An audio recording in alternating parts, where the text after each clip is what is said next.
ಸಿಂಹರಾಶಿ ಹಣ ಹೂಡಿಕೆಯಾಗಬಹುದು, ಬಡ್ಡಿ ವ್ಯವಹಾರವಾಗಬಹುದು, ಅಥವಾ ಹಣಕಾಸಿಗೆ ಸಂಬಂಧಪಟ್ಟಂತಹ ಯಾವುದೇ ರೀತಿಯ ವ್ಯವಹಾರಗಳಾಗಬಹುದು. ನಿಮಗೆ ಇವತ್ತು ಅನುಕೂಲವನ್ನು ಮಾಡಿಕೊಡುತ್ತೆ. ಅದರಲ್ಲಿ ಯಶಸ್ಸನ್ನು ಕಾಣ್ತೀರಿ, ಲಾಭವನ್ನು ನೋಡ್ತೀರಿ ಅನ್ನುವಂಥದ್ದು. ಹಾಗಂತ ಈ ವಿಷಯವನ್ನು ಮುಖ್ಯವಾಗಿಟ್ಟುಕೊಂಡು ಎಲ್ಲೋ ಸಾಲ ಮಾಡಿ ಹಣ ಹೂಡಿಕೆ ಮಾಡುವಂಥದ್ದು, ಈ ರೀತಿಯ ತಪ್ಪುಗಳನ್ನು ಅಥವಾ ಬೇರೆ ವಾಮಮಾರ್ಗಗಳನ್ನು ಅನುಸರಿಸ್ತಕ್ಕಂಥದ್ದು ಖಂಡಿತ ಒಳ್ಳೆಯದಲ್ಲ. ಈ ಎಚ್ಚರಿಕೆ ನಿಮಗೆ ಇರಬೇಕು ಅನ್ನುವಂಥದ್ದು. ಪಾರದರ್ಶಕವಾಗಿರುವಂತಹ ವ್ಯವಹಾರವನ್ನು ನೀವು ಹಾಗೇ ಮುಂದುವರಿಸ್ಕೊಂಡು ಹೋದರೆ ಅದು ಬೇರೆಯವರಿಗೆ ಮಾದರಿ, ಜೊತೆಗೆ ನಿಮಗೆ ಲಾಭ.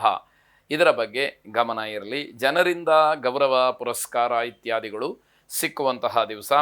ಮನೆಯಲ್ಲಿ ಏನೋ ಒಂದು ರೀತಿಯ ಸಂಭ್ರಮ, ಹಬ್ಬದ ವಾತಾವರಣ ಇರುತ್ತೆ. ಯಾವ ಹಬ್ಬ ಅಂತ ಕೇಳಿದರೆ ಯಾವುದೂ ಇಲ್ಲ. ಆದರೆ ಎಲ್ಲರೂ ಕೂಡ ಸಡಗರದಿಂದ, ಸಂತೋಷದಿಂದ, ಒಬ್ಬರಿಗೊಬ್ಬರು ಅನ್ಯೋನ್ಯತೆಯಿಂದ ಇರತಕ್ಕಂತಹ ದಿವಸವಾಗತ್ತೆ. ದಾಂಪತ್ಯದಲ್ಲಿ ಅನ್ಯೋನ್ಯತೆಯನ್ನು ಕಾಪಾಡಿಕೊಳ್ಬೇಕು. ಈ ಒಂದು ಸಂಭ್ರಮದ ಮಧ್ಯದಲ್ಲಿ, ಗಂಡ ಹೆಂಡತಿಯರ ಮಧ್ಯದಲ್ಲಿ ಏನಾದರೂ ಭಿನ್ನಾಭಿಪ್ರಾಯ ಬಂತು ಅಂತಾದರೆ ಅದು ಮಾನಸಿಕವಾಗಿ ತುಂಬ ಹಿಂಸೆಯನ್ನು ಮಾಡ್ತಕ್ಕಂಥದ್ದಾಗತ್ತೆ. ರುದ್ರಾರಾಧನೆಯನ್ನು ಮಾಡಿ, ರುದ್ರದೇವರನ್ನು ಸಂತೃಪ್ತಿಗೊಳಿಸಿ ಶುಭವಾಗಿ. ಕನ್ಯಾ ರಾಶಿ ಧರ್ಮಗುರುಗಳನ್ನು, ಧಾರ್ಮಿಕ ಮುಖಂಡರನ್ನು ಅಥವಾ ಆಧ್ಯಾತ್ಮಿಕ ಪ್ರಬೋಧಕರನ್ನು ಭೇಟಿಯಾಗೋದಕ್ಕೆ ಅವಕಾಶಗಳಿದೆ. ಅವರಿಂದ ಉತ್ತಮವಾದಂತಹ ಸಲಹೆ, ಸೂಚನೆ, ಮಾರ್ಗದರ್ಶನಗಳು, ಅವರ ಆಶೀರ್ವಾದ, ಅನುಗ್ರಹಗಳು ನಿಮಗೆ ಸಿಕ್ತು ಅಂತಾದರೆ ಒಂದಷ್ಟು ನಿಮ್ಮ ವ್ಯಾವಹಾರಿಕ ನಿತ್ಯ ಜೀವನದ ರಕ್ಷಣೆ ಆಗತ್ತೆ ಅನ್ನುವಂಥದ್ದು.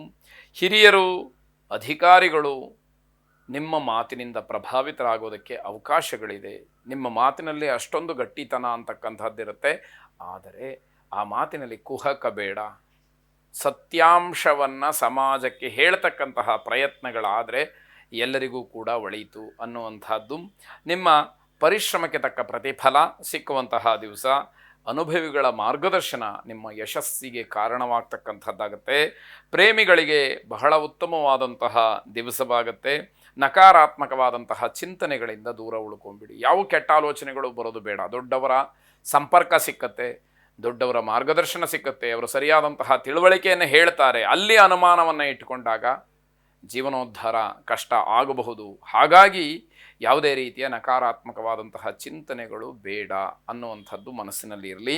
ಈಶ್ವರನನ್ನು ವಿಶೇಷವಾಗಿ ಪ್ರಾರ್ಥನೆ ಮಾಡಿ, ಈಶ್ವರಾರಾಧನೆ ಮಾಡಿ ಶುಭವಾಗಿ.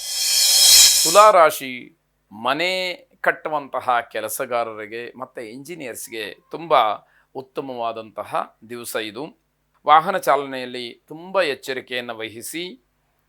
ಗಮನ ಬೇರೆ ಕಡೆ ಹೋದಾಗ ತೊಂದರೆ ಆಗುವಂತಹ ಸಾಧ್ಯತೆ ಸಹಜವಾಗಿದ್ದರೂ ಕೂಡ ಅದು ನಿಮ್ಮ ಗ್ರಹಗತಿಯ ದೃಷ್ಟಿಯಿಂದ ನಿಮಗೆ ಸಮಸ್ಯೆ ಆಗತ್ತೆ ಅಂತ ಹೇಳಬೇಕು. ಸ್ವಂತದವರೇ ನಿಮಗೆ ದ್ರೋಹವನ್ನು ಮಾಡಬಹುದು. ಆಲೋಚನೆ ಮಾಡಿ. ಯಾರನ್ನ ನೀವು ನಮ್ಮವರು ಅಂತ ಹೇಳಿ ನಂಬಿ ಅವರ ಜೊತೆಯಲ್ಲಿ ಪ್ರೀತಿ, ವಿಶ್ವಾಸ, ವ್ಯವಹಾರಾದಿಗಳನ್ನು ಇಟ್ಟುಕೊಂಡಿರ್ತೀರೋ ಅವರೇ ನಿಮಗೆ ಸಮಸ್ಯೆಯನ್ನು ಮಾಡಬಹುದು ಅನ್ನುವಂಥದ್ದು. ರಾಜಕೀಯ ದೂಷಣೆ ಕೂಡ ನಡೀತಕ್ಕಂತಹ ದಿವಸ.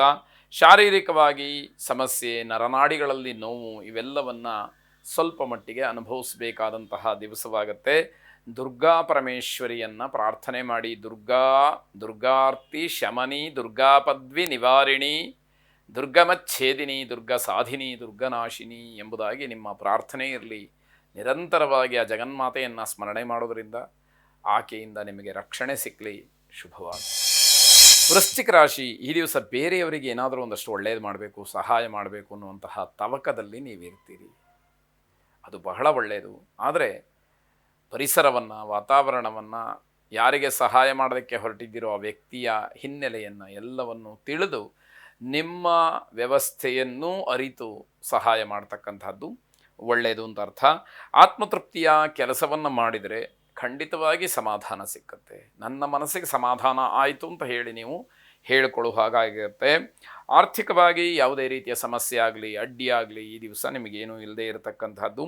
ನಿಮ್ಮ ಕೆಲಸಕ್ಕೆ ಬೇರೆ ಯಾರ ಸಲಹೆಯನ್ನು ಅಥವಾ ಬೇರೆಯವರ ಅವಲಂಬನೆಯನ್ನು ಮಾಡಬೇಡಿ.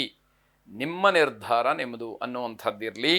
ತೊಂದರೆಗಳು ಏನಾದರೂ ಸಣ್ಣ ಪುಟ್ಟದು ಎದುರಾದರೂ ಕೂಡ ಅದನ್ನೆಲ್ಲ ಎದುರಿಸ್ತಕ್ಕಂತಹ ಒಂದು ಸಾಮರ್ಥ್ಯ, ಆ ಶಕ್ತಿ, ಆ ಒಂದು ದೃಢವಾದಂತಹ ಮನಸ್ಸು ನಿಮ್ಮದಾಗಿರುತ್ತೆ. ಹಾಗಾಗಿ ಯಾವುದಕ್ಕೂ ಕೂಡ ಅಂಜಬೇಕಾದಂತಹ ಅವಶ್ಯಕತೆ ಇಲ್ಲದೆ ಇರತಕ್ಕಂತಹದ್ದು. ನಿಮ್ಮ ಸಾಮರ್ಥ್ಯವನ್ನು ಮೀರಿ ಮಾತ್ರ ಕೆಲಸಕ್ಕೆ ಮುಂದಾಗಬೇಡಿ. ಅದು ಸ್ವಯಂಕೃತ ಅಪರಾಧವಾಗುತ್ತೆ. ಕಣ್ಣಿಗೆ ಕಾಣುವಂತಹ ವಿಚಾರದಲ್ಲಿ ತೊಂದರೆ ಮಾಡಿಕೊಂಡ ಹಾಗಾಗತ್ತೆ. ಆ ರೀತಿದು ಬೇಡ ಅಂತ ಅರ್ಥ. ಮಹಾಲಕ್ಷ್ಮಿಯನ್ನು ಪ್ರಾರ್ಥನೆ ಮಾಡಿ. ನಮಸ್ತೇಸ್ತು ಮಹಾಮಾಯೆ ಶ್ರೀಪೀಠೆ ಸುರಪೂಜಿತೆ ಶಂಖ ಚಕ್ರ ಗದಾ ಹಸ್ತೆ ಮಹಾಲಕ್ಷ್ಮೀ ನಮೋಸ್ತುತೆ ಎಂಬುದಾಗಿ ದೇವಿಯನ್ನು ಪ್ರಾರ್ಥನೆ ಮಾಡಿ. ಶುಭವಾಗಿ.